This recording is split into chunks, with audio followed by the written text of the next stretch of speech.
പരപ്പനങ്ങാടിയിൽ നിന്ന് ലോകത്തോളം വികസിച്ച രണ്ട് മഹാവ്യക്തിത്വങ്ങളുടെ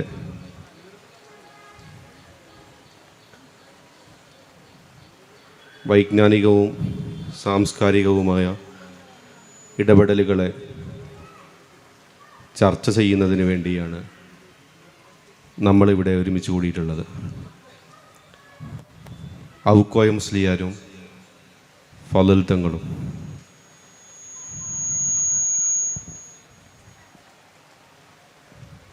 പുതിയ കാലത്ത് നിമിഷപ്രിയയുടെ വധശിക്ഷയുമായി ബന്ധപ്പെട്ട് ബഹുമാന്യരായ സുൽത്താനുൽ-ഉലമ ഉസ്താദിൻ്റെ ആഗോള ബന്ധങ്ങളെക്കുറിച്ച്, ഉസ്താദിൻ്റെ യമനിലെ സ്വാധീനത്തെക്കുറിച്ചൊക്കെ വാർത്താമാധ്യമങ്ങളിലൂടെ നമ്മൾ വായിച്ചു കഴിഞ്ഞു. എന്നാൽ പഴയ കാലത്ത് തന്നെ മലബാറിലെ പണ്ഡിത സമൂഹം ആഗോളീകരിക്കപ്പെട്ട ഒരു പണ്ഡിത സമൂഹമായിരുന്നു. പണ്ഡിത സമൂഹത്തിന് കുറേ മുമ്പ് തന്നെ പണ്ഡിത സമൂഹത്തിനിടയിൽ ഗ്ലോബലൈസേഷൻ എന്ന് പറയുന്ന ആഗോളവൽക്കരണം, അവരുടെ വൈജ്ഞാനികമായ സംവേദനങ്ങൾ കടൽ കടന്ന് ഒരുപാട് അപ്പുറത്തേക്ക് സഞ്ചരിക്കുകയും അതിലൂടെ അവരുടെ അറിവിൻ്റെ ഉറവ ഒരുപാട് മനുഷ്യർക്ക് ആശ്വാസമാവുകയും ചെയ്തിട്ടുണ്ട് എന്ന് ചരിത്ര രേഖകൾ നമ്മളോട് പറയുന്നുണ്ട്. ബഹുമാന്യരായ ഔക്കോയ ഉസ്താദിനെ കുറിച്ച് പറയുമ്പോൾ, ഉസ്താദിൻ്റെ വൈജ്ഞാനികമായ വ്യാപ്തിയും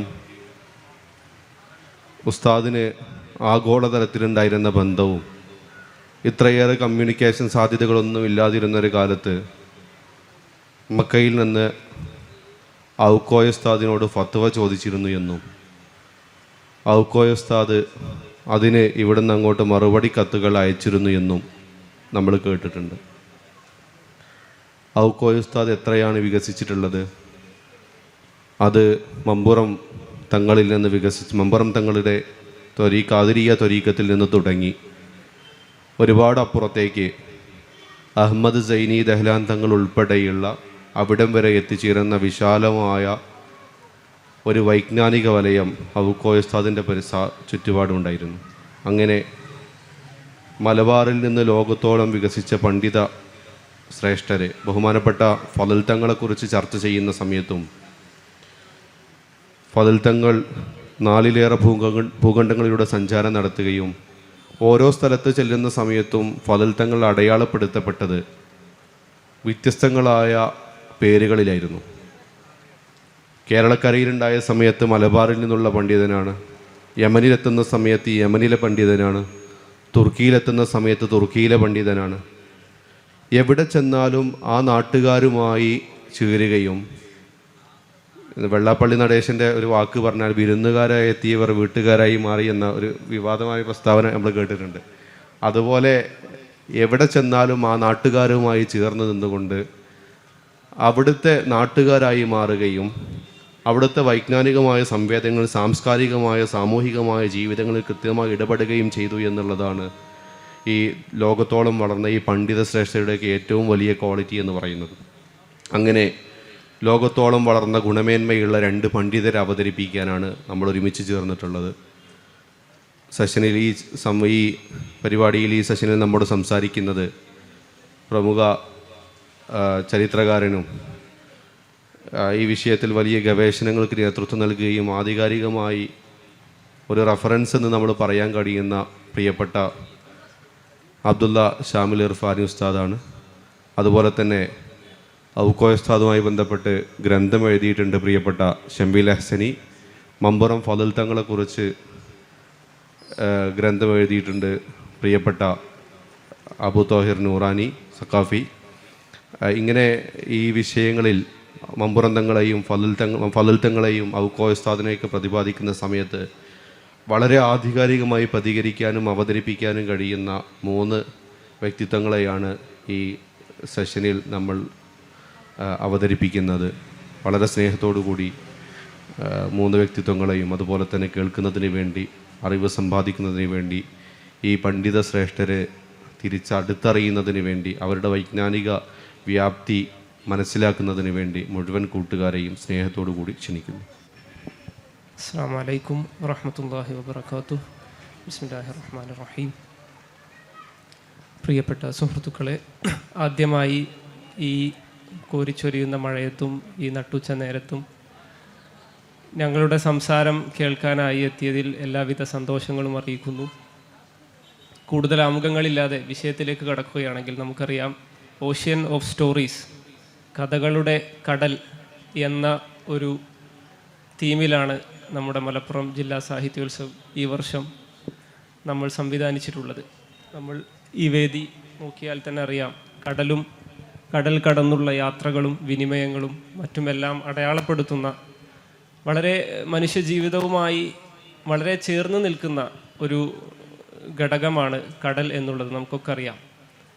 എന്നാൽ കടലിനെ പല രൂപത്തിൽ അറിയുന്ന രീതികളും വായനകളും എല്ലാം ഉണ്ടെന്നും, അത്തരത്തിലുള്ള നമ്മോടത്രയും ഒട്ടി നിൽക്കുന്ന ഈ ഒരു പാരിസ്ഥിതികമായ ഘടകത്തെ നമ്മൾ എത്രത്തോളം അറിയണം, അല്ലെങ്കിൽ ആ കടലിൻ്റെ കഥകളിൽ, ഓഷ്യൻ ഓഫ് സ്റ്റോറീസ്, ഈ കടലിലെ കഥകളിൽ, അല്ലെങ്കിൽ കര കാണാ കടൽ എന്ന് പറയുന്നത് പോലെ കഥ കാണാ കടൽ, എവിടെയും കഥകളായതുകൊണ്ട്, കടൽ മുഴുവൻ കഥകളായതുകൊണ്ട് നമുക്ക് കഥയെ കണ്ടെടുക്കാൻ പോലും കഴിയാത്ത അത്തരത്തിലുള്ള ഈ വലിയ ഈ കടലിൽ ഏത് കഥകളാണ്, ഏത് തരം കഥകളാണ് ഓഷ്യൻ ഓഫ് സ്റ്റോറീസ്, കടലിൻ്റെ കഥകൾ എന്ന് പറയുമ്പോൾ അവിടെ ഏത് തരം കഥകളിലാണ് നമുക്ക് താല്പര്യമുള്ളത്? അല്ലെങ്കിൽ SSFന് ഒരു വിദ്യാർത്ഥി പ്രസ്ഥാനം എന്ന നിലക്ക് കടൽ നൽകുന്ന ഏത് തരം കഥകളിലാണ് SSFന് താല്പര്യവും ഉള്ളതും SSF നോക്കുന്നതും എന്നുള്ളതിൻ്റെ ഒരു ഉത്തരം കൂടിയാണ് ഈ സെഷൻ. ഇവിടെ ആമുഖ ഭാഷണത്തിൽ സൂചിപ്പിച്ചതുപോലെ നമ്മുടെ വർത്തമാന കാല സാഹചര്യങ്ങളും നമ്മുടെ പാരമ്പര്യവും ഭൂതവും ഇനി ഭാവിയും എല്ലാം വളരെ കെട്ടുപിണഞ്ഞ് കിടക്കുന്ന നമ്മുടെ പാരമ്പര്യം, നമ്മുടെ ഉലമ അല്ലെങ്കിൽ സൂഫി അല്ലെങ്കിൽ നമ്മുടെ ഒരു ആത്മികമായ ആ ഒരു പാരമ്പര്യത്തിൻ്റെ ഉള്ളടരുകൾ കൂടുതൽ മനസ്സിലാക്കാൻ വേണ്ടിയാണ്, അല്ലെങ്കിൽ നമ്മുടെ ജീവിതം മുഴുക്കെ നീളുന്ന അറിവ് തേടുക, അറിവും ആത്മീയതയും തേടുക, അത്തരത്തിൽ നമ്മുടെ മുന്നേ നടന്നവരെ മനസ്സിലാക്കുക എന്ന നമ്മുടെ ഒരു ജീവിത ലക്ഷ്യത്തിൻ്റെ ഒരു ഭാഗമായി തന്നെയാണ് നാം കടലിനെ വായിക്കുന്നതും കടലിനെ കാണുന്നതും കടലിനെ കുറിച്ച് സംസാരിക്കുന്നതും അത്തരത്തിലുള്ള സംസാരം കേൾക്കുന്നതുമെല്ലാം. ചുരുക്കി പറഞ്ഞാൽ, കടൽ എല്ലാ കാലത്തും, സമുദ്രം എല്ലാ കാലത്തും ഇസ്ലാമികമായ പ്രമാണങ്ങളിലും മറ്റുമെല്ലാം നോക്കുമ്പോൾ, ഖുർആനിലായാലും ഹദീസിലായാലും കടലിനെക്കുറിച്ചും കടലിൽ സഞ്ചരിക്കുന്നതിനെക്കുറിച്ചും കപ്പലിനെക്കുറിച്ചുമെല്ലാം നമുക്ക് കാണാൻ സാധിക്കും. നമ്മുടെ കേരളീയ സാഹചര്യത്തിലേക്ക്, അല്ലെങ്കിൽ മലബാറിലെ സാഹചര്യത്തിലേക്ക് വരുമ്പോൾ വളരെ പ്രശസ്തമായ ഷെയ്ഖ് സൈനുദ്ദീൻ മഖ്ദൂമിൻ്റെ അദ്കിയ, അതിൻ്റെ പ്രാരംഭ ഭാഗത്ത് തന്നെ അതിൻ്റെ പഠിതാക്കൾക്ക് വിഷയം എളുപ്പത്തിൽ മനസ്സിലാക്കി കൊടുക്കുന്നത് നമ്മുടെ ശരീരത്തെ, ശരീഅത്ത്, ത്വരീഖത്ത്, ഹഖീഖത്ത് എന്നുള്ള നമ്മുടെ ആത്മീയ ലോകത്തെ വലിയ യാഥാർത്ഥ്യങ്ങളെ, വലിയ കോംപ്ലക്സായ സങ്കീർണമായ മനസ്സിലാക്കാൻ ഒരു പക്ഷേ ഒരു സാധാരണക്കാരന് പ്രയാസം ഉണ്ടായേക്കാവുന്ന യാഥാർത്ഥ്യങ്ങളെ കടലും കപ്പലും കടലിനടിയിൽ നിന്ന് ലഭിക്കുന്ന മുത്തുമായി സാമീകരണപ്പെടുത്തിക്കൊണ്ടുള്ള അത്തരത്തിലുള്ള വളരെ ഒരു ബന്ധം, നമുക്ക് ജൈവികമായ ഒരു ബന്ധമുണ്ടെന്നതിനപ്പുറം നമ്മുടെ ആത്മീയ പാഠങ്ങളിലും പഠനങ്ങളിലും പാഠശാലകളിലുമെല്ലാം സമുദ്രവും അതിനോട് ബന്ധപ്പെട്ട കഥകൾക്കും, നമുക്ക് താല്പര്യമുള്ള കഥകൾ, കടൽ കടന്നെത്തിയ പല കഥകളും ഉണ്ടാകും. അതിൽ കലയും സാഹിത്യവും പ്രണയവും മറ്റെല്ലാം ഉണ്ടാകും. പക്ഷേ നമുക്ക് താല്പര്യമുള്ള കഥകൾ എന്താണ്, അതിൻ്റെ കാമ്പുകൾ എന്താണ് എന്നതിനെക്കുറിച്ച് നമുക്ക് കാണാൻ സാധിക്കും. ഇന്ന് നമ്മൾ ചർച്ച ചെയ്യുന്നത്, കൂട്ടത്തിൽ അക്കാഡമികമായി വിഷയത്തെക്കുറിച്ച് പഠിക്കുന്നവരുണ്ടെങ്കിൽ അവർക്കൊരു സൂചന എന്ന നിലക്ക് പറയുകയാണ്, ഏകദേശം 1970 മുതൽ തന്നെ കടൽ, മാരിടൈം ഹിസ്റ്ററി എന്ന് പറയുന്ന കടൽ കേന്ദ്രീകരിച്ചുള്ള ചരിത്രങ്ങളും മറ്റുമെല്ലാം പഠിക്കുന്നതിന് വലിയ പ്രാധാന്യം അക്കാഡമിയിലൊക്കെ, പ്രത്യേകിച്ച് വെസ്റ്റേൺ അക്കാഡമിയിലൊക്കെ വരുന്നുണ്ട്. അത് പിന്നീട് വികസിക്കുകയും, ചുരുക്കി പറയുകയാണ്, സെബാസ്റ്റ്യൻ പ്രാങ്കയൊക്കെ പോലുള്ള ചരിത്രകാരന്മാർ മൺസൂൺ ഇസ്ലാം എന്ന പേരിൽ, മൺസൂൺ കാറ്റിൻ്റെ സഹായത്തോടെ എങ്ങനെയാണ് പായക്കപ്പലുകൾ സഞ്ചരിച്ചത്, അതിൽ കച്ചവടക്കാർ എത്തിയത്, ഈ കച്ചവടക്കാരുടെ കൂട്ടത്തിൽ എങ്ങനെയാണ് ഇസ്ലാം വന്നത്, കേരളത്തിലേക്കൊക്കെ, കേരളം പോലെ അറേബ്യയിൽ നിന്ന് വളരെ വിദൂരമായൊരു തീരത്തേക്കും ഇസ്ലാം നബി സല്ലല്ലാഹു അലൈഹി വസല്ലമ തങ്ങളുടെ കാലത്തും എത്തിയത് തുടങ്ങിയ ഗവേഷണങ്ങളൊക്കെ ഇന്നും വെസ്റ്റേൺ അക്കാഡമിയിൽ, യൂറോപ്യൻ അക്കാഡമിയിൽ വളരെ ട്രെൻഡിങ് ആയി നിലനിൽക്കുകയാണ്. മറ്റൊരർത്ഥത്തിൽ പറഞ്ഞാൽ അത്തരം ഗവേഷണങ്ങളുടെ മറുപുറം തേടിക്കൊണ്ടുകൂടിയുള്ള ഒരു ഘട്ടത്തിലേക്ക് എത്തിയൊരു സാഹചര്യമാണ്. അല്ലെങ്കിൽ നൈൽ ഗ്രീൻ ഒക്കെ പോലുള്ള കണക്റ്റഡ് ഹിസ്റ്ററീസ്, സംയോജിത ചരിത്രങ്ങൾ എന്ന പേരിൽ ചരിത്രത്തെ തന്നെ ആന്ത്രപ്പോളജിയുടെ, നരവംശാസ്ത്രത്തിൻ്റെയും മറ്റു എല്ലാവിധ പഠന വിഭാഗങ്ങളുടെയും എല്ലാം വെളിച്ചത്തിൽ വായിക്കുന്ന, ഇത്തരത്തിൽ കടലുമായി ബന്ധപ്പെട്ട്, പ്രത്യേകിച്ച് ഇന്ത്യൻ മഹാസമുദ്രവുമായി ബന്ധപ്പെട്ട് ഉള്ള ഒരുപാട് പഠനങ്ങൾ നടക്കുന്നൊരു സമയം കൂടിയാണ്. ഫضൽ തങ്ങളെക്കുറിച്ച് മാത്രം അത്തരത്തിൽ എഴുതപ്പെട്ട പുസ്തകങ്ങളുണ്ട്. സീമ അലവി എന്ന പേരിലുള്ള historian cosmopolitanism in the age of empire എന്ന പുസ്തകത്തിൽ ഫضൽ തങ്ങളെക്കുറിച്ച്, ഫضൽ തങ്ങളെയും അദ്ദേഹത്തിൻ്റെ സമുദ്രാതീത യാത്രകളെയും കുറിച്ച് വിശദമായി പറയുന്നുണ്ട്. ഏതായിരുന്നാലും നമ്മുടെ വിഷയത്തിലേക്ക് വരികയാണെങ്കിൽ, കേരളത്തിൽ നിന്ന് ഒരുപാട് പണ്ഡിതർ, അല്ലെങ്കിൽ ഏത് പരമ്പരാഗത ഇസ്ലാമിക സമൂഹങ്ങളിലും എന്ന പോലെ നമ്മുടെ കേരളത്തിൽ നിന്നും ഒരുപാട് പണ്ഡിതർ കടൽ കടക്കുകയും ആ കടൽ കടന്നതെല്ലാം കേവലം സഞ്ചാരം, യാത്ര എന്നുള്ളതിനപ്പുറം അറിവ് തേടുക, അറിവ് പകർന്നു നൽകുക, ആത്മീയത പകർന്നു നൽകുക തുടങ്ങിയ ഉദ്ദേശ ലക്ഷ്യങ്ങളിൽ സഞ്ചരിക്കുകയും അവർ ലോകത്തോളം പ്രശസ്തരാവുകയും ചെയ്ത ഒരുപാട് അനുഭവങ്ങൾ നമുക്കുണ്ട്. ഷെയ്ഖ് സൈനുദ്ദീൻ മഖ്ദൂം മുതൽ ഒരുപാട് അനുഭവങ്ങൾ നമുക്കുണ്ട്. അക്കൂട്ടത്തിൽ വളരെ പ്രശസ്തരായ രണ്ടുപേരാണ് ബഹുമാനപ്പെട്ട ഔക്കോയ മുസ്ലിയാർ, പരപ്പനങ്ങാടി ഔക്കോയ മുസ്ലിയാരും അവിടുത്തെ ശിഷ്യൻ ആയ സയ്യിദ് ഫضൽ തങ്ങളും, പമ്പുറം തങ്ങളുടെ മകനായ സയ്യിദ് ഫضൽ തങ്ങളും, ഫضൽ പൂക്കോയ തങ്ങൾ. നമ്മൾ പുറത്ത് രാജ്യങ്ങളിലൊക്കെ സഞ്ചരിക്കുമ്പോൾ നമ്മുടെ കേരളത്തെക്കുറിച്ച് അല്ലെങ്കിൽ നമ്മുടെ നാടിനെക്കുറിച്ച് പറയുമ്പോൾ പലപ്പോഴും വ്യക്തിപരമായി പോലും അറിഞ്ഞിട്ടുള്ളൊരു കാര്യമാണ്, ഫضൽ പാഷയുടെ വാപ്പയുടെ നാട്ടിൽ നിന്നാണെന്ന് പറഞ്ഞാൽ അവർ വലിയ അത്ഭുതത്തോടെ, ഫضൽ തങ്ങൾക്ക് അങ്ങനെ ഒരു കഥയുണ്ടോ, ഫضൽ തങ്ങൾ വളരെ സംഭവബഹുലമായ ജീവിതമാണ്, നമ്മളതിലേക്ക് കടക്കും. എന്നിരുന്നാലും ഇവിടെ ബ്രിട്ടീഷുകാർക്കെതിരെ പോരാടുന്നു, ബ്രിട്ടീഷുകാർ അദ്ദേഹത്തെ ഹിജാസിലേക്ക്, മക്കയിലേക്ക് നാടുകടത്തുന്നു. അവിടെ നിന്നും അദ്ദേഹം ഒമാനിലേക്ക് പോകുന്നു. അവിടെ നിന്നും ഇസ്താംബൂളിൽ പോയി ഒട്ടോമൻ ഖിലാഫത്തിലെ സുൽത്താൻ അബ്ദുൽ ഹമീദിൻ്റെ പാഷയാകുന്നു, ക്യാബിനറ്റ് റാങ്കുള്ള മന്ത്രിയാകുന്നു. ശേഷം അവിടെ തന്നെ വെച്ച് മരണപ്പെടുകയും അവിടെ റോയൽ സെമിറ്റേരിയിൽ രാജാക്കന്മാരുടെ ഖബറുകൾ ഉള്ളിടത്ത് വളരെ രാജകീയ പ്രൗഢിയിൽ തന്നെ ഖബറടക്കപ്പെടുകയും ചെയ്യുന്നു എന്നുള്ള ഈ ഒരു കഥ, ഇത് ഓരോ നാട്ടുകാർക്കും ഫضൽ തങ്ങൾ അവരുടെ ഒരു ഹീറോയാണ്, അവരുടെ ഒരു മഹാവ്യക്തിത്വമാണ്. ഒമാനികൾക്കാണെങ്കിൽ അവരെ സംബന്ധിച്ച് ഒമാനിലെ അമീറാണ്. ഇസ്താംബൂളുകാർക്ക് അല്ലെങ്കിൽ ഒട്ടോമൻ ചരിത്രത്തിൽ താല്പര്യമുള്ളവർക്ക് അത് അവരുടെ പാഷയാണ്. പക്ഷേ നമുക്ക് വളരെ ഓമനത്വത്തോടെ നമ്മൾ വിളിക്കുന്ന നമ്മുടെ മമ്പുറം തങ്ങളുടെ മോനാണ്. അപ്പോൾ ഇങ്ങനെ ഈ ഫضൽ തങ്ങളുടെ ചരിത്രത്തിൻ്റെ വേരുകൾ കിടക്കുന്നത് നമ്മുടെ നാട്ടിലാണ്, ഇന്ത്യൻ ഉപഭൂഖണ്ഡത്തിൻ്റെ ഈ അറ്റത്ത് കിടക്കുന്ന നാട്ടിലാണെന്ന് പറയുമ്പോൾ പലരും അത്ഭുതം കൂറുകയും അതിനെ വളരെ ശ്രദ്ധയോടെ പഠിക്കുകയും ചെയ്യുന്ന സംഗതികൾ പലപ്പോഴും അനുഭവപ്പെടാറുണ്ട്. ഏതായിരുന്നാലും ഇൻഷാ അല്ലാഹ് ഈ സെഷനിൽ നമ്മോടൊപ്പം ഉള്ളത് ഒരു ലോക്കൽ ഹിസ്റ്റോറിയൻ, പ്രാദേശിക ചരിത്രകാരൻ കൂടിയായ ഇർഫാനി ഉസ്താദും അതുപോലെ ഔക്കോയ ഉസ്താദിനെ കുറിച്ചും മറ്റ് ഒരുപാട് കേരളത്തിലെ അറിയപ്പെടാതെ പോയ ഒരുപാട് പണ്ഡിതരെക്കുറിച്ച്, അൺസങ് ഹീറോസ് എന്നൊക്കെ നമ്മൾ ഇംഗ്ലീഷിൽ പറയും, അത്തരത്തിലുള്ള പല പണ്ഡിതരെക്കുറിച്ചും പഠിക്കുകയും ഗവേഷണം നടത്തുകയും എഴുതുകയും എല്ലാം ചെയ്യുന്ന ഷംവീൽ അഹ്സനി തുടങ്ങിയവരാണ്.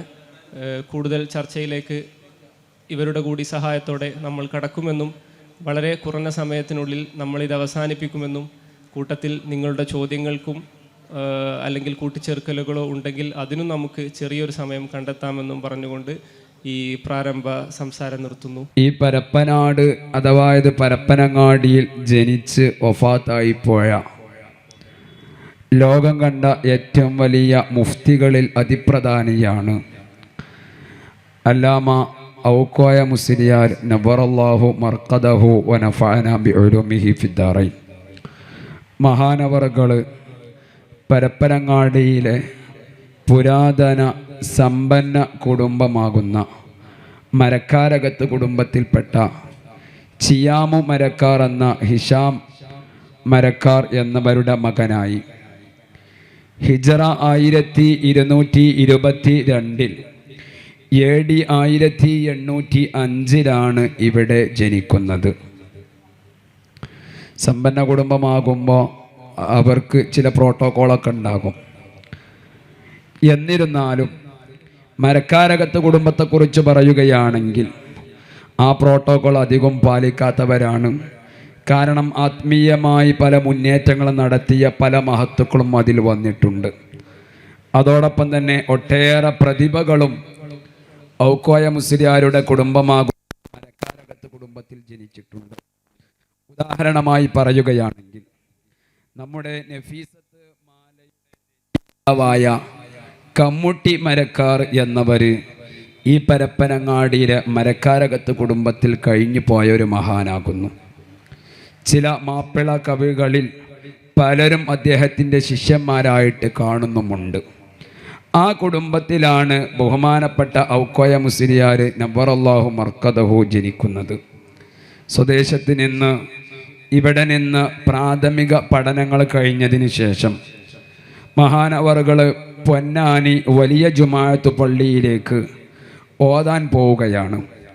അന്ന് അവിടുത്തെ ഉസ്താദായിട്ടുള്ളത് ബഹുമാനപ്പെട്ട മമ്മിക്കുട്ടി ഖാദിയുടെ പ്രധാന ശിഷ്യനും അല്ലാമ ഉമറുൽ ഖാദി റളിയല്ലാഹു അൻഹു എന്ന വെളിയങ്കോട് ഉമർ ഖാദിയുടെ സതീർത്ഥനുമായിരുന്ന, വിശദീകരിച്ചു പറയുകയാണെങ്കിൽ 20-ാം നൂറ്റാണ്ടിലെ ഇമാം റംലി എന്നറിയപ്പെടുന്ന കുഞ്ഞമ്പാവ മുസ്ലിയാരുടെ വല്ലിപ്പയും സൈനുദ്ദീൻ മഖ്ദൂം അഖീറിൻ്റെ അമ്മാവനും ഭാര്യ പിതാവുമായ അഹമ്മദ് മഖ്ദൂം ഹിജ്റ 1280 AD 1858 അദ്ദേഹം വഫാത്താകുന്നത്. അദ്ദേഹത്തിൻ്റെ കീഴിൽ ഹിജ്റ 1236 തൻ്റെ 16-ാമത്തെ വയസ്സിൽ പഠനം നടത്താൻ വേണ്ടി പോയി. അവിടെ 5 വർഷം മഹാനവറുകൾ പഠിച്ചതിന് ശേഷം ഇന്നത്തെ കണ്ണൂർ ജില്ലയിലെ പുറത്തിയിൽ മക്കാം സ്ഥിതി ചെയ്യുന്ന പുറത്തിയിൽ ജുമാഅത്ത് പള്ളിയിൽ അവിടുത്തെ പുറത്തിയിലെ ശേഖന്മാരുടെ പരമ്പരയിൽപ്പെട്ട മുഹമ്മദുൽ ഹമദാനി എന്ന മഹാനുഭാവൻ്റെ കീഴിലും പഠിച്ചു. തുടർന്ന് വളപട്ടണത്ത് പോയി അന്നത്തെ ഖാദി ബുഖാരി സാദാത്തുക്കളിൽപ്പെട്ട ഖാദി മുഹമ്മദ് അസ്സയ്യിദ് മുഹമ്മദുൽ ബലാഫത്തനി എന്നവരുടെ കീഴിലും പഠിച്ചതിന് ശേഷം ലഭ്യമായ രേഖയനുസരിച്ച് കേരളത്തിലെ ആദ്യത്തെ പള്ളി ദർസാകുന്ന താനൂര് വലിയ കുളങ്ങര പള്ളിയിൽ ആഷിഖ് റസൂൽ വെളിയങ്കോട് ഉമർ ഖാദിയുടെ കീഴിൽ പഠനം നടത്താൻ പോവുകയാണ്. തൻ്റെ കാര്യമായ പഠനം താനൂരിൽ വെച്ച് വെളിയങ്കോട് ഉമറുൽ ഖാദിയുടെ കീഴിലാണ്. അവിടെ പഠനം നടത്തി ശേഷം ശിഷ്യൻ്റെ കഴിവും പ്രാപ്തിയൊക്കെ കണ്ടറിഞ്ഞ ബഹുമാനപ്പെട്ട ഉമറുൽ ഖാദി ശിഷ്യനാകുന്ന ഔക്കോയ മുസ്ലിയാരെ 2ാം മുദരീസായി നിയമിക്കുകയാണ്. ഔക്കോയ മുസ്ലിയാർ അങ്ങനെ ഉസ്താദിൻ്റെ കീഴിൽ സഹമുദരീസായി സേവനം ചെയ്യുന്നതിൻ്റെ ഇടയിൽ നീണ്ട 19 വർഷത്തെ സേവനത്തിന് ശേഷം ഉമറുൽ ഖാദി അവിടെ നിന്ന് പിരിഞ്ഞപ്പോൾ ഒരു തറക്കി എന്നോണം 1ാം മുദരീസായി കയറി.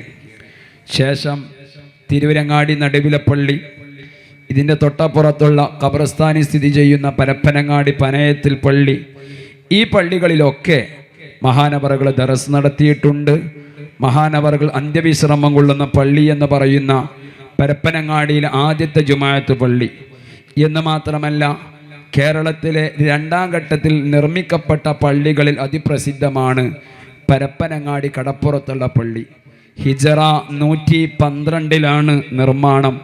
അത് കടപ്പുറത്തായിരുന്നു.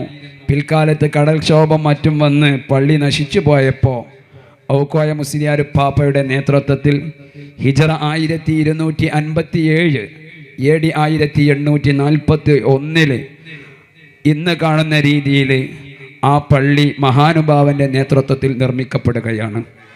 അവിടെയും കുറച്ച് കാലങ്ങൾ മഹാനവറുകൾ ദറസ് നടത്തിയിട്ടുണ്ട്.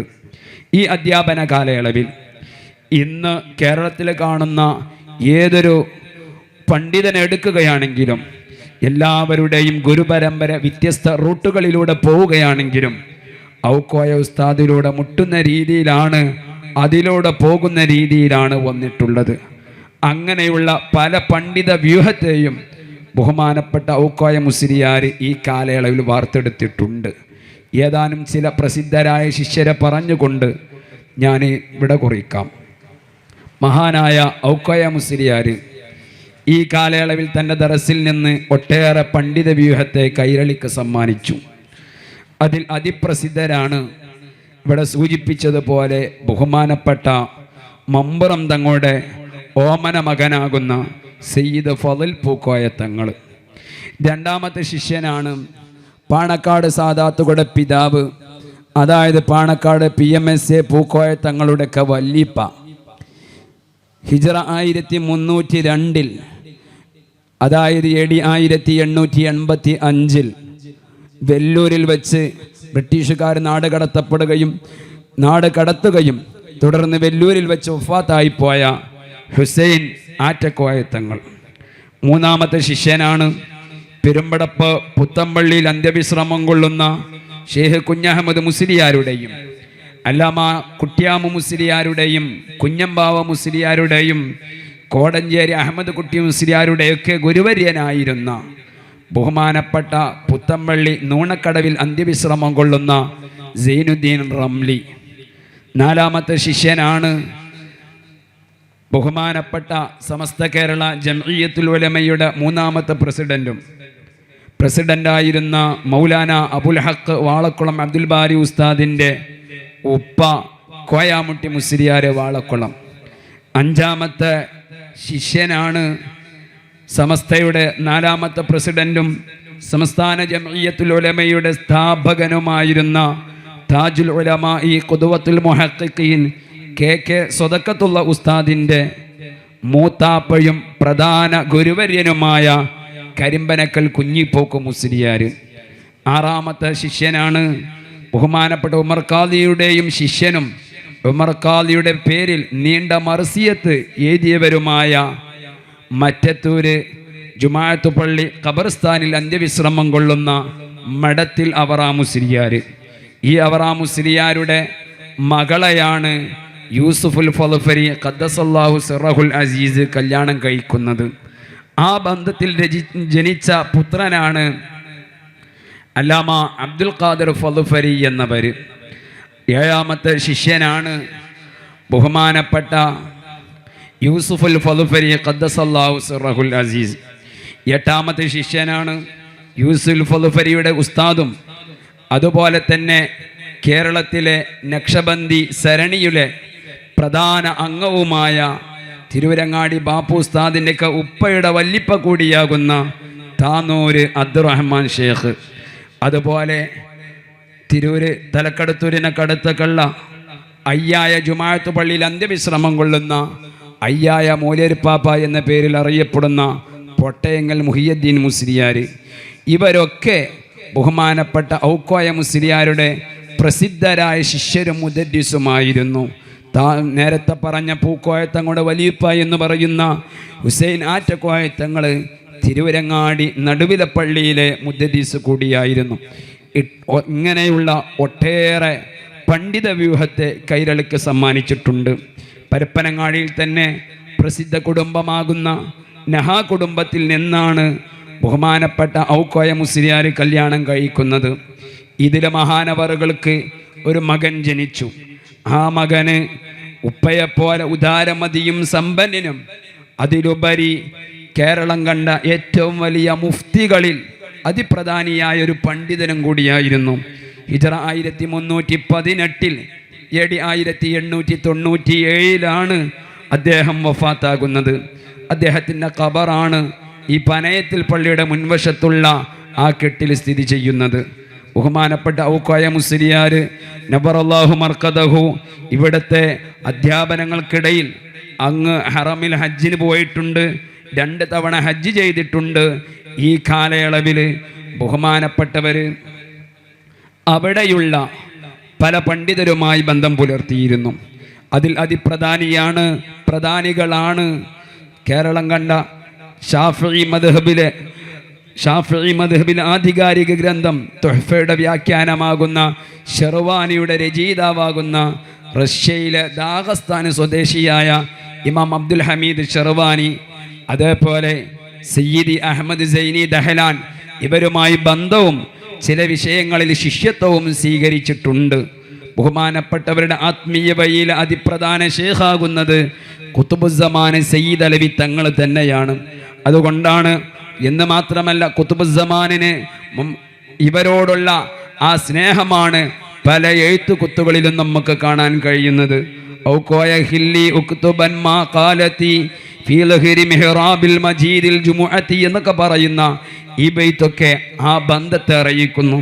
ആത്മീയമായും ഇൽമിയായും വലിയ മുന്നിൽ നിന്ന വലിയ മഹാനാണ് ഔക്കോയ മുസ്ലിയാർ.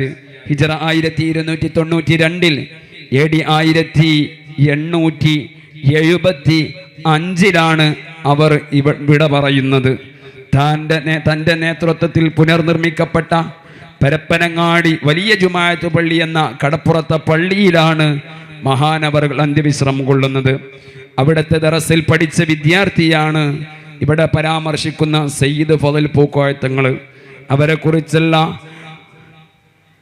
മറ്റു രാജ്യങ്ങളിലുള്ള ചരിത്രങ്ങൾ ചെറിയ രീതിയിൽ ഇവിടെ അവതരിപ്പിച്ചു. അതുകൊണ്ട് തന്നെ മഹാനവരുടെ ജനനവും വഫാത്തും ചില കാര്യങ്ങൾ മാത്രം പറഞ്ഞ് പെട്ടെന്ന് ഇവിടെ കുറിക്കാം. മമ്പുറം തങ്ങൾ ചില കല്യാണങ്ങൾ കഴിച്ചിട്ടുണ്ട്. ആ കല്യാണങ്ങളിൽ ഒരു കല്യാണം കൊയിലാണ്ടിയിലെ സയ്യിദ് അബൂബക്കർ അൽ മദനി എന്നവരുടെ മകൾ ഫാത്തിമ ബീവിയെ ആയിരുന്നു. ഈ ബന്ധത്തിലാണ് ബഹുമാനപ്പെട്ട ഫളൽ പൂക്കോയ തങ്ങൾ ജനിക്കുന്നത്. ഫാത്തിമ ബീവിയെ കല്യാണം കഴിച്ചു. അതിനിടയിൽ ഫാത്തിമ ബീവി മരണപ്പെട്ടു. കൊയിലാണ്ടിയിൽ വെച്ചാണ് മരണം നടക്കുന്നത്. ഭർത്താവാകുന്ന മമ്പുറം തങ്ങളെ മയ്യത്തെടുക്കാൻ നേരത്തും കാണുന്നില്ല. ആളുകൾ പല സംസാരങ്ങളും തുടങ്ങി. ഇതിനിടയിലാണ് ഖുതുബുസ്സമാന് സയ്യിദ് അലവി തങ്ങൾ കടന്നു വരുന്നത്. സയ്യിദ് അലവി തങ്ങൾ മമ്പുറം തങ്ങൾ മഹദിയെ ഹയാത്താക്കി എന്നാണ് മൗലിദ് ഗ്രന്ഥങ്ങളിൽ മൗലാന പാങ്ങിൽ ഉസ്താദ് അടക്കം രേഖപ്പെടുത്തിയിട്ടുള്ളത്. ആ ഹയാത്താക്കിയതിന് ശേഷമുള്ള ദാമ്പത്യ വല്ലരിയിൽ ഹിജ്റ 1240 AD 1824 സയ്യിദ് ഫളൽ പൂക്കോയ തങ്ങൾ ജനിച്ചത്. ജനിച്ച ശേഷം ഇങ്ങനെ ഹയാത്താക്കിയതിന് ശേഷം ജനിച്ച കുട്ടിയായതുകൊണ്ട് തന്നെ സയ്യിദ് ഫളൽ പൂക്കോയ തങ്ങളിൽ നിന്ന് പനനീരിൻ്റെ വാസന എപ്പോഴും വെളിവാകാറുണ്ടായിരുന്നു. അങ്ങനെയാണ് സയ്യിദ് ഫളൽ പൂക്കോയ തങ്ങൾക്ക് പൂക്കോയ എന്ന പേര് വരുന്നത്. തൻ്റെ പ്രാഥമിക പഠനം മൗലാന ചാലിലകത്ത് കുഞ്ഞഹമ്മദ് ഹാജിയുടെ വല്ലിപ്പയും ഔക്കോയ മുസ്ലിയാരുടെ നേരത്തെ പരാമർശിച്ചിട്ടില്ല പ്രധാന ശിഷ്യനായ അലിഹസൻ മുസ്ലിയാർ, അദ്ദേഹത്തിൻ്റെ ഉപ്പയും മമ്പുറം തങ്ങളുടെ മുരീദും കാത്തിബുമായ ചാലിലകത്ത് ഖുസൈ ഹാജിയിൽ നിന്നാണ് സയ്യിദ് ഫളൽ തങ്ങൾ പ്രാഥമിക വിദ്യാഭ്യാസവും ഖുർആൻ പഠനവും നടത്തുന്നത്. തുടർന്ന് തൻ്റെ ഉപ്പ മമ്പുറം തങ്ങളിൽ നിന്ന് ചില കിതാബുകളും ഓതിയിട്ടുണ്ട്. അതിനുശേഷം ബഹുമാനപ്പെട്ട സയ്യിദ് ഫളൽ പൂക്കോയ തങ്ങൾ തിരൂരങ്ങാടി വലിയ ജുമാഅത്ത് പള്ളിയിൽ അന്നത്തെ മുദരിസായിരുന്ന ഉമറുൽ ഖാദിയുടെ ശിഷ്യനും മഹദും കുടുംബവുമാകുന്ന ഖാദി സൈനുദ്ദീൻ മുസ്ലിയാരുടെ കീഴിലും പഠനം നടത്തി. തുടർന്ന് ഉമറുൽ ഖാദിയിൽ നിന്നും അതുപോലെ ഔക്കോയ മുസ്ലിയാരുടെ കീഴിലും പഠനം നടത്തിയിട്ടുണ്ട്. ബഹുമാനപ്പെട്ട ഖുതുബുസ്സമാന് സയ്യിദ് അലവി തങ്ങൾ വഫാത്താകുമ്പോൾ ബഹുമാനപ്പെട്ട സയ്യിദ് ഫളൽ പൂക്കോയ തങ്ങൾക്ക് ആകെ പ്രായം 20 എന്നിരുന്നാലും ആ അറിയപ്പെട്ട പിതാവിൻ്റെ അറിയപ്പെട്ട മോനെന്ന നിലക്ക് തന്നെ പല കഴിവുകളും മഹാനവറുകൾ നേടിയെടുത്തിട്ടുണ്ട്. തൻ്റെ പിതാവാകുന്ന മമ്പുറം തങ്ങൾ തന്നെയാണ് ഖാദിരിയ സരണിയിൽ ഖാദിരിയ തുരീഖത്തിൽ തൻ്റെ ശൈഖും മുർഷിദും. അക്കാലത്ത് തന്നെ പല അത്ഭുത സിദ്ധികളും സയ്യിദ് ഫളൽ പൂക്കോയ തങ്ങളിൽ നിന്ന് ദർശിച്ചിട്ടുണ്ട്. അങ്ങനെ ബഹുമാനപ്പെട്ട മമ്പുറം തങ്ങൾ ഹിജ്റ 1260 AD 1844 ഈ ലോകത്ത് നിന്ന് വിട പറഞ്ഞപ്പോൾ പിന്നീട് മമ്പുറം തങ്ങളുടെ സ്ഥാനത്തേക്ക് വരുന്നത് തൻ്റെ മകനാകുന്ന സയ്യിദ് ഫളൽ പൂക്കോയ തങ്ങളാണ്. ഉപ്പയെപ്പോലെ ആത്മീയമായിട്ടും പള്ളി നിർമ്മാണങ്ങളിലൊക്കെ സയ്യിദുൽ ഫളൽ തങ്ങളും ചുവട് വെച്ചിട്ടുണ്ട്.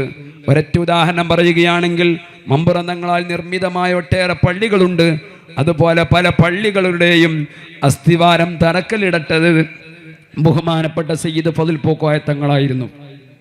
ഒരു ഉദാഹരണം പറയുകയാണെങ്കിൽ മഞ്ചേരിയിലെ ആദ്യത്തെ പള്ളിയാകുന്ന മേലാക്കം പള്ളി ഹിജ്റ 1263 AD 1847 നിർമ്മിക്കപ്പെടുന്നത്.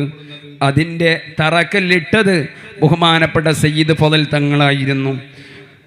കോട്ടക്കലിനടുത്ത കുഴിപ്പുറത്ത് 2 ജുമാഅത്ത് പള്ളിയുണ്ട്. പടിഞ്ഞാറെ പള്ളി, KK പള്ളി.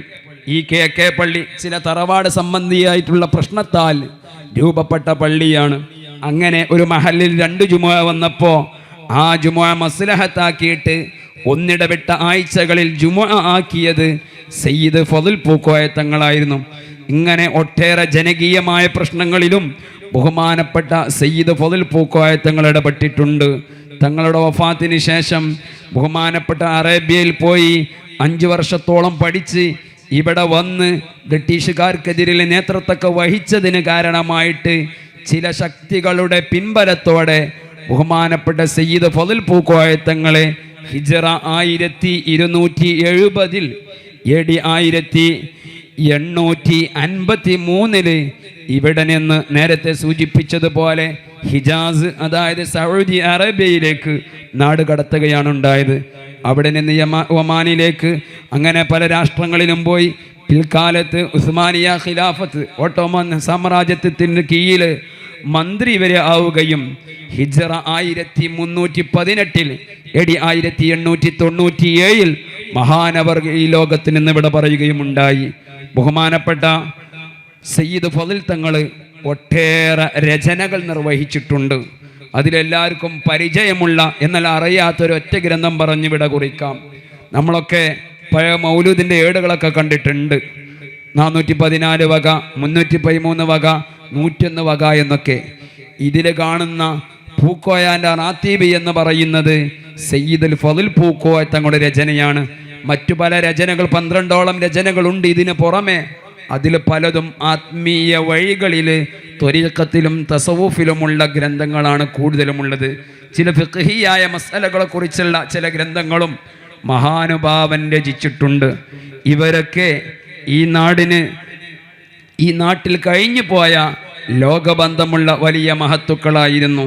നേരത്തെ സൂചിപ്പിച്ചതുപോലെ കേരളീയ പണ്ഡിത പരമ്പരയിൽ ഏത് പരമ്പര നോക്കുകയാണെങ്കിലും ഔക്കോയ മുസ്ലിയാർ വഴി ബഹുമാനപ്പെട്ട ഉമറുൽ ഖാദിയിലൂടെ അല്ലെങ്കിൽ അഹമ്മദ് മഖ്ദൂമിലൂടെ മമ്മിക്കുട്ടി ഖാദി പരമ്പര വഴി അല്ലാമ ഇബ്നു ഹജറുൽ ഹൈതമി സൈനുദ്ദീൻ മഖ്ദൂം സഗീർ ഈ വഴിയിലൂടെ റസൂലുള്ളാഹി സ്വല്ലല്ലാഹു അലൈഹി വസല്ലമ തങ്ങളിലേക്ക് ചെന്നെത്തുന്നുണ്ട്. അതുകൊണ്ട് തന്നെ ഇൽമിയായിട്ട് ഈ പറയപ്പെട്ട മഹത്തുക്കളുമായി നമുക്ക് എല്ലാവർക്കും ബന്ധമുണ്ട്, പണ്ഡിതർക്ക് പ്രത്യേകിച്ച്. അല്ലാതെയും ആത്മീയമായും ഭൗതികമായിട്ടും ഒട്ടേറെ സംഭാവനകൾ മഹാനുഭാവന്മാർ നമുക്ക് നൽകിയിട്ടുണ്ട് എന്ന് മാത്രം പറഞ്ഞുകൊണ്ട് വിട കുറിക്കുന്നു. വആഖിറു ദഅവാന അനിൽ ഹംദുലില്ലാഹി റബ്ബിൽ ആലമീൻ. അസ്സലാമു അലൈക്കും. ചരിത്രം വളരെ വിശാലാർത്ഥത്തിൽ തന്നെ നമ്മൾ കേൾക്കുകയുണ്ടായി. ഇൻഷാ അല്ലാഹ് ഔക്കോയ ഉസ്താദിൻ്റെ ആത്മീയമായ മേഖലകളും അതുമായി ബന്ധപ്പെട്ട കാര്യങ്ങളും അദ്ദേഹം നടത്തിയ ആഗോള യാത്രകളും ആഗോള പണ്ഡിത ശ്രേഷ്ഠരുമായുള്ള ബന്ധങ്ങളെയും എല്ലാം കുറിച്ച് ഇൻഷാ അല്ലാഹ് ഷംബീൽ അഹ്സനി നമുക്ക് പറഞ്ഞു തരും. അതിനെ കാതോർക്കാം. അസ്സലാമു അലൈക്കും വറഹ്മത്തുള്ളാഹി വബറകാതുഹു. ഔക്കോയ മുസ്ലിയാരുടെ ജീവിതത്തിൽ നമ്മൾ നോക്കുമ്പോൾ അദ്ദേഹത്തിൻ്റെ ചരിത്രം പ്രതിപാദിക്കുന്ന പല രചനകളിലും കടൽ എന്നത് പ്രധാനപ്പെട്ട ഒരു ഫാക്ടറായി കടന്നു വരുന്നുണ്ട്. ഉദാഹരണത്തിന് 5 വരികളിലായിട്ട് ബഹുമാനപ്പെട്ട സൈനി ദഹ്ലാൻ മക്കയിൽ നിന്ന് ഔക്കോയ മുസ്ലിയാരെ അനുശോചിച്ചുകൊണ്ട് എഴുതിയ മർസിയത്ത്, ആ മർസിയത്തിൽ ബഹുമാനപ്പെട്ട ഔക്കോയ മുസ്ലിയാരെ കുറിച്ച് പറയുന്നത് ബഹറുൻ യമൂജു ലിഖാരിഹി ലാ യൂസലു ഫീഹി നഫാഇസു ലുഅ്ലുഇ മർജാനി. അദ്ദേഹം ഔക്കോയ മുസ്ലിയാർ വലിയ ഒരു കടലാണ്, അതിൻ്റെ ആഴിയിലേക്ക് എത്തിച്ചേരാൻ സാധിക്കില്ല. ആ കടലിൽ എമ്പാടും മുത്തുകളും പവ്യങ്ങളും ഉണ്ട് എന്ന് സൈനി ദഹ്ലാൻ തങ്ങൾ സൂചിപ്പിക്കുന്നുണ്ട്. അതുപോലെ തന്നെ പാങ്ങിൽ അഹമ്മദ് കുട്ടി മുസ്ലിയാർ കൊണ്ടോട്ടി ത്വരീഖത്തുമായി ബന്ധപ്പെട്ട് എഴുതിയ ഒരു മക്തൂബാത്തിൽ ബഹുമാനപ്പെട്ട ഔക്കോയ മുസ്ലിയാരെ കുറിച്ച് ദീർഘമായി പരാമർശിക്കുന്നുണ്ട്. അതിൽ ഈ കടൽ എന്നൊരു ഫാക്ടർ കടന്നു വരുന്നത് കാണാൻ സാധിക്കും. അൽ ബഹറുൽ ഖദിറുല്ലദി ലാ സാഹില ലഹു, കരയില്ലാത്ത കടലാണ് എന്ന് ബഹുമാനപ്പെട്ടവരെ സൂചിപ്പിക്കുന്നു. അതുപോലെ ഔക്കോയ മുസ്ലിയാരെ കുറിച്ച് നമുക്ക് ഈ അടുത്തായിട്ട് ലഭ്യമായ ഒരു കയ്യെഴുത്തായിട്ട് ലഭിച്ച ഒരു മർസിയത്തിൽ ഔക്കോയ മുസ്ലിയാരെ ഈ കടൽ എന്ന സൂചകം കൊണ്ട് പല രീതിയിൽ വിശേഷിപ്പിക്കുന്നുണ്ട്. ബഹറുൻ നദ, അതുപോലെ ബഹറുൽ ഉലൂമി ഹഖായിഖി വ മആരിഫി തുടങ്ങിയിട്ട് ഖദ്സാറ ബഹറൽ ഇൽമി ഗാറ ബി മൗത്തിഹി തുടങ്ങിയിട്ടുള്ള ഒരുപാട് കടലിനെ രൂപകങ്ങളാക്കിയിട്ട് ഔക്കോയ മുസ്ലിയാരെ കുറിച്ചുള്ള രചനകളിലും പുരാരേഖകളിലൊക്കെ സൂചിപ്പിക്കുന്നത് നമുക്ക് കാണുവാൻ സാധിക്കും. ഞാൻ അതിലൂടെ വിഷയത്തിലേക്ക് വരികയാണ്. ഔക്കോയ മുസ്ലിയാരുടെ വിദേശ ബന്ധങ്ങളെക്കുറിച്ച് സൂചിപ്പിക്കുമ്പോൾ നേരത്തെ സൂചിപ്പിച്ചു, 2 തവണയാണ് ബഹുമാനപ്പെട്ട ഔക്കോയ മുസ്ലിയാർ വിദേശയാത്ര ഹജ്ജ് യാത്ര നടത്തിയിട്ടുള്ളത്. ഒന്ന് ഹിജറ 1255 രണ്ടാമത്തത് ഹിജറ 1284 ഈ 2 ഹജ്ജ് യാത്രകളിലുമായിട്ട് ബഗ്ദാദ്, അതുപോലെ ഇസ്താംബൂൾ, മക്ക, മദീന, ഈജിപ്ത് തുടങ്ങിയിട്ടുള്ള വിവിധ ദേശങ്ങളിലേക്ക് അദ്ദേഹം സഞ്ചരിക്കുന്നു. ആ സഞ്ചാരങ്ങളിലെല്ലാം അദ്ദേഹം അവിടെയുള്ള പണ്ഡിതന്മാരുമായി ബന്ധപ്പെടുകയും അവരുമായി വൈജ്ഞാനിക വിനിമയങ്ങൾ നടത്തുകയും പലരുടെയും ശിഷ്യത്വം സ്വീകരിക്കുകയും ഒക്കെ ചെയ്യുന്നുണ്ട്. ബഹുമാനപ്പെട്ട ഇമാം ഇബ്രാഹിം ബാജൂരി, അതുപോലെ ഇമാം അബ്ദുൽ ഹമീദ് ഷെർവാനി, ഷെയ്ഖ് യഹ്യ ദാഗസ്താനി, അതുപോലെ ഇമാം അഹമ്മദ് റഹീബി അൽ മിസ്രി, ഇമാം ഉസ്മാൻ അദ്ദിമിയാത്തി, ഇമാം അഹമ്മദ് സൈനി ദഹ്ലാൻ തുടങ്ങിയിട്ടുള്ള ധാരാളം പണ്ഡിതരുമായിട്ട് അദ്ദേഹം ബന്ധപ്പെട്ടതായി ചരിത്രത്തിൽ നമുക്ക് കാണുവാൻ സാധിക്കും.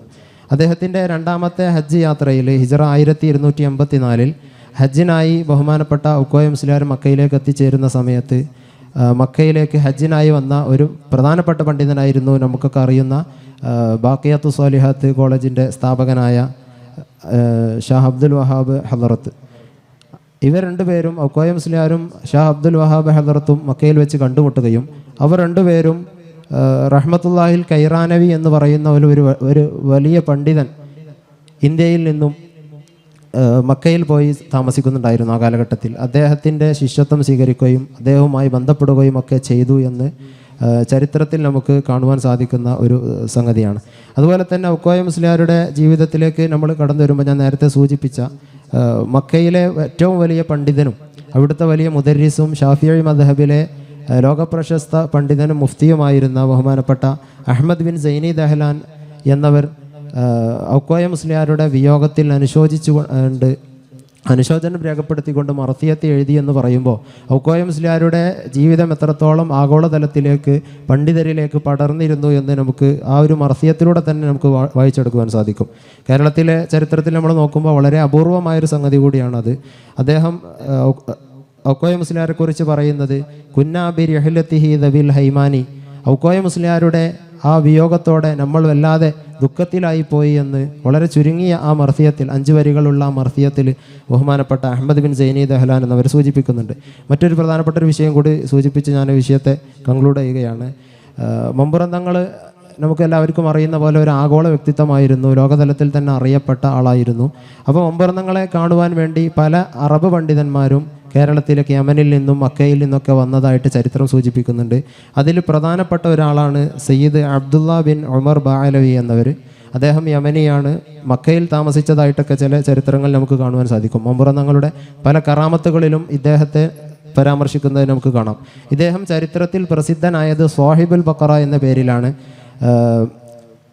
നമ്മൾ പൊതുവെ കാണുന്ന ബിഗിയത്തുൽ മുസ്തർഷിദീൻ എന്ന് പറയുന്ന കിതാബിൽ ഫത്വ എന്ന പേരിൽ അദ്ദേഹത്തിൻ്റെ ഫത്വകളൊക്കെ രേഖപ്പെടുത്തിയത് നമുക്ക് കാണുവാൻ സാധിക്കും. ഈ ബഹുമാനപ്പെട്ട സയ്യിദ് അബ്ദുള്ള ബിൻ ഉമർ ബാഅലവി എന്നവർ മമ്പുറം തങ്ങളെ സന്ദർശിക്കാൻ വേണ്ടി കേരളത്തിലേക്ക് വരുന്നുണ്ട്. അങ്ങനെ അദ്ദേഹം കേരളത്തിലേക്ക് വരുന്ന സമയത്ത് പാല് കറക്കുന്നതിന് വേണ്ടി ഒരു കപ്പലിൽ ഒരു പശുവിനെ കൂടെ കൊണ്ടുവന്നിരുന്നു. ആ കാരണം കൊണ്ടാണ് അദ്ദേഹത്തിനെ കുറിച്ച് സ്വാഹിബുൽ ബഖറ എന്ന പേര് വന്നത് എന്ന് ചരിത്രം സൂചിപ്പിക്കുന്നുണ്ട്. അങ്ങനെ ബഹുമാനപ്പെട്ട അബ്ദുള്ള ബിൻ ഉമർ ബാഅലവി എന്നവർ മമ്പുറത്ത് വന്ന് മമ്പുറം തങ്ങളുടെ ചാരത്ത് താമസിക്കുന്ന കാലഘട്ടത്തിൽ അദ്ദേഹത്തിൽ നിന്ന് ഷാഫിഈ മദ്ഹബിലെ പ്രസിദ്ധ ഗ്രന്ഥമായ തുഹ്ഫത്തുൽ മുഹ്താജ് പഠിച്ച ഒരാളാണ് ബഹുമാനപ്പെട്ട ഔക്കോയ മുസ്ലിയാർ. അതുപോലെ തന്നെ ഉമറുൽ ഖാദിയും ഇതുപോലെ ഔക്കോയ മുസ്ലിയാർക്കൊപ്പം ഈ പണ്ഡിതനിൽ നിന്ന് തുഹ്ഫത്തുൽ മുഹ്താജ് പഠിച്ചതായിട്ട് ബഹുമാനപ്പെട്ട അസ്ഹരി തങ്ങൾ മിൻ നവാബിഗ ഉലമാ ഇ മലൈബാർ എന്ന ഗ്രന്ഥത്തിൽ സൂചിപ്പിക്കുന്നുണ്ട്.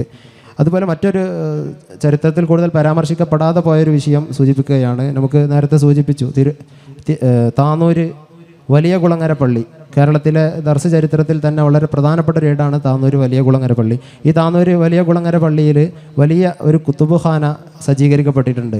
അപ്പോൾ അതിൻ്റെ പിന്നിലുള്ള കാരണമാരാണ്, അതിന് പിന്നിൽ പ്രവർത്തിച്ചതാരാണ് എന്ന് നമ്മൾ നോക്കുമ്പോൾ ഔക്കോയ മുസ്ലിയാരുടെ വൈദേശിക ബന്ധങ്ങൾ അതിന് കാരണമായതായിട്ട് നമുക്ക് കാണുവാൻ സാധിക്കും. പ്രത്യേകിച്ച് ഔക്കോയ മുസ്ലിയാർക്ക് മക്കയിലുള്ള പണ്ഡിതന്മാരുമായി വലിയ വൈജ്ഞാനിക ബന്ധമുണ്ടായിരുന്നു.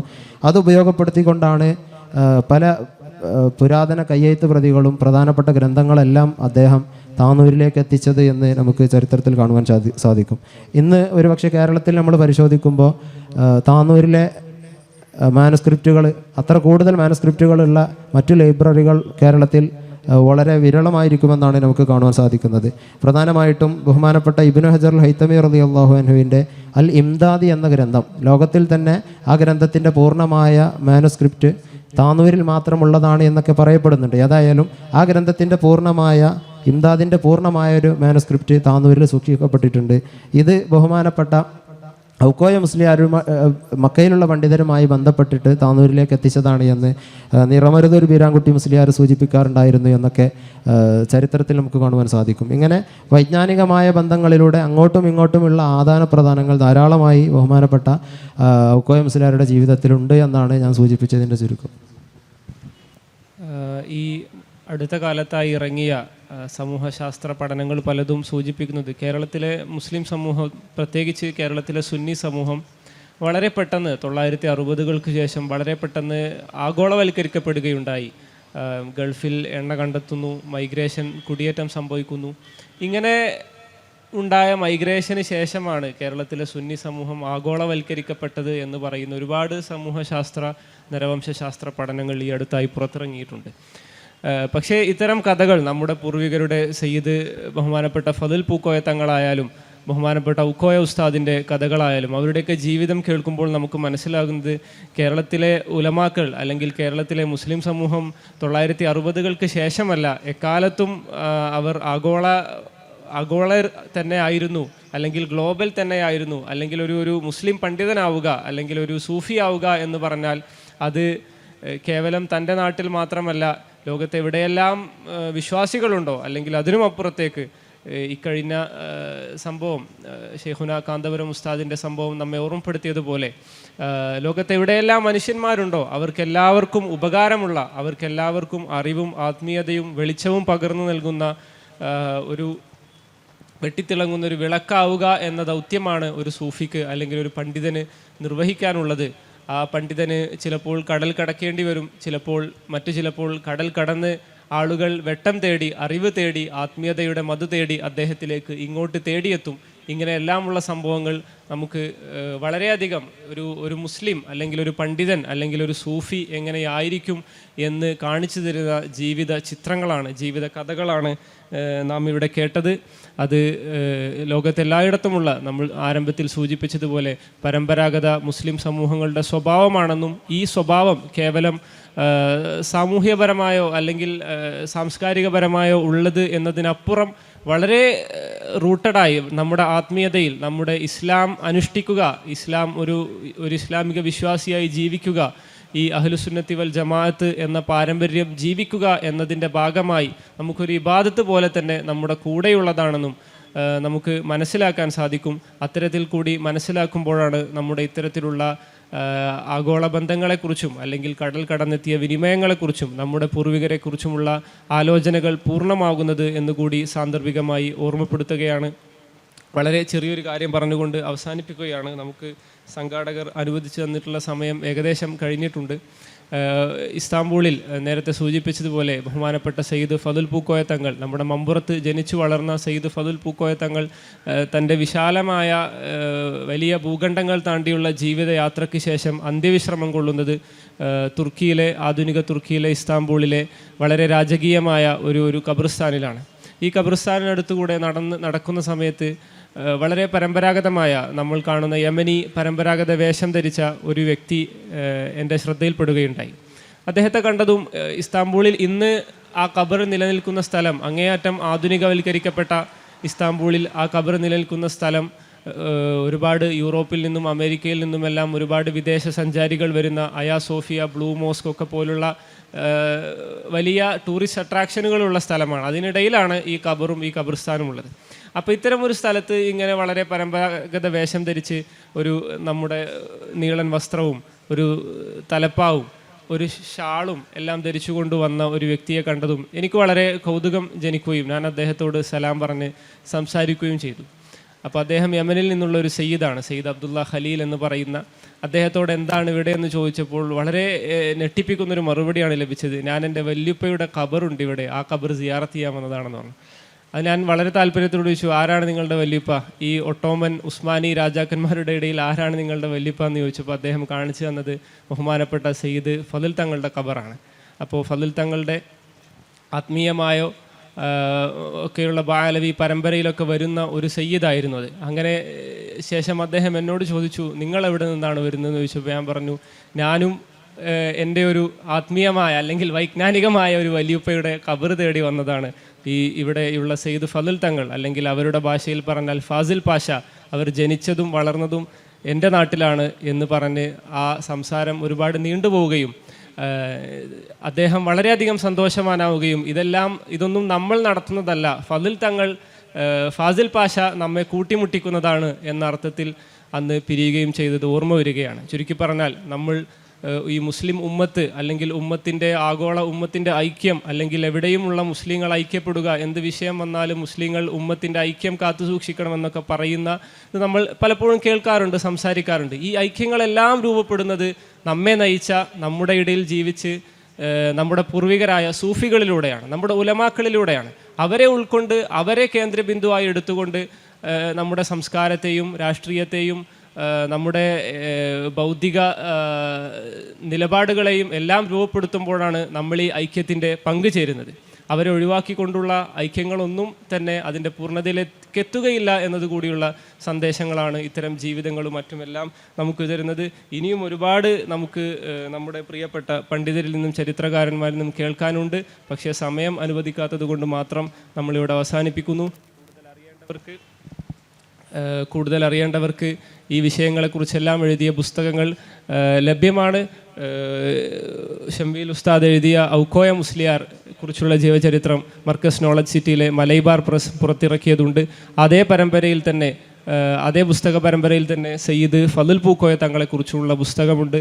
താല്പര്യമുള്ളവർ, കൂടുതൽ അറിയാൻ താല്പര്യമുള്ളവർ വായിക്കുകയും ഇതെല്ലാം നമ്മെ കൂടുതൽ മികവിലേക്ക്, ഒരു ആധുനിക യുഗത്തിൽ ജീവിക്കുന്ന ഒരു മുസ്ലിം എന്നുള്ള നിലക്ക്, ഒരു പ്രകാശം പരത്തുന്ന മുസ്ലിം എന്നുള്ള നിലക്ക്, ഒരു വിശ്വാസി എന്ന നിലക്കുള്ള നമ്മുടെ ജീവിതത്തെ കൂടുതൽ മെച്ചപ്പെട്ടതാക്കാനുള്ള വഴികൾ തുറന്നു തരട്ടെ ഈ ചർച്ച, അതിനൊരു കാരണമാകട്ടെ എന്ന പ്രാർത്ഥന അവസാന വാക്കായി പറഞ്ഞുകൊണ്ട് നിർത്തുന്നു. എല്ലാവർക്കും നന്ദി, സന്തോഷം. അസ്സലാമു അലൈക്കും വറഹ്മത്തുള്ളാഹി വബറകാതുഹു.